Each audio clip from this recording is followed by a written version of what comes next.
I've never been the talkative type. I've always let my actions define me. However, I can no longer remain silent. When your deeds are forgotten, it's time to speak up. By now, you all know the story. A boy from the woods, guided by a fairy, tears down the evil wizard and his ambition for casting the world into darkness. However, that is a tale now lost to time. The crowning moment of my life, the legendary deed I accomplished, has been washed away by the currents of time like footprints on a beach. I know Zelda meant well, trying to give me back my childhood, but it felt like she robbed me of my glory. So I traveled to a distant land, plagued by a demon in a mask, and played the role of hero once again. It's all I know how to do. My previous journey had forged me into a man. The entire time I felt like I was trapped inside the body of a child. My time away from Hyrule helped me see the world differently. I walked a mile in the boots of other forgotten heroes and granted their requests so they may be remembered. I could sympathize with how they felt. We were all kindred spirits. I granted them glory. But I had something they didn't, my life. Oh, Link. I still had my life to live, so I decided to keep a promise I made a long time ago. Love changed everything. For a time, things were perfect. She was my world, my reason to rise with the sun and rest with her when the moon took its place. Seeing her in that veil, how happy it made her, almost brought me to tears. Children, behave. With news of children, I grew excited to pass on what I had learned, hoping to leave a legacy. However, my dreams were dashed quite quickly. We had 3 girls, and none of them had interest in fighting or learning the way of the sword. They were our little princesses.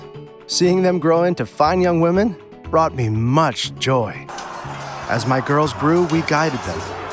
But every day, they needed their parents less and less. In time, my mind again turned to reclaiming my lost glory. Again, I took up my sword in defense of Hyrule, much to my wife's dismay. There were people and places who needed my protection. I fought in many battles across various provinces. So many, I started to lose count. No matter how many monsters I slew or wars we won, I was never hailed as a hero, but as a respected knight. I lost myself in battle, seeking to heal a phantom pain that would never leave me. When I was fighting Ganon, I had a clear goal. Rudo says I lost sight of what was important. Don't be so careless. You're not invincible.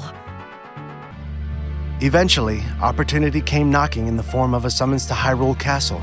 The king informed me that a beast had crawled forth from the realm of shadows and butchered every unit of guards and mercenary he sent its way. The numbers had started to crawl into the thousands, and he couldn't spare any more men. I arrogantly accepted the request, looking at it as a second chance. While I was eager to prove myself, I didn't act foolishly. I brought with me a mask I obtained in my travels to another world. Sleeping inside it was the power of a fierce, battle-born god. Ruda was right, like always. She was always stating she knew what was best for our children and me, maternal through and through. I knew our children were left in good hands. I defeated the beast, but at great cost to myself. I fell mortally wounded, dizzy from the blood loss, as I fought to tear the mask from my face, wanting my last view of the heavens above to be with my own eyes. After prying the weapon from my face, I felt cold. The embrace of death was what awaited me. I've clung to courage my entire life, but I'm ashamed to admit, at my end I was scared. Scared that I wouldn't live to see my girls grow, and my loving wife get more beautiful with each passing day. However, before life left my body, I was presented with a vision. I saw a golden wolf and a skeletal warrior clad in golden armor, and suddenly, I wasn't afraid anymore.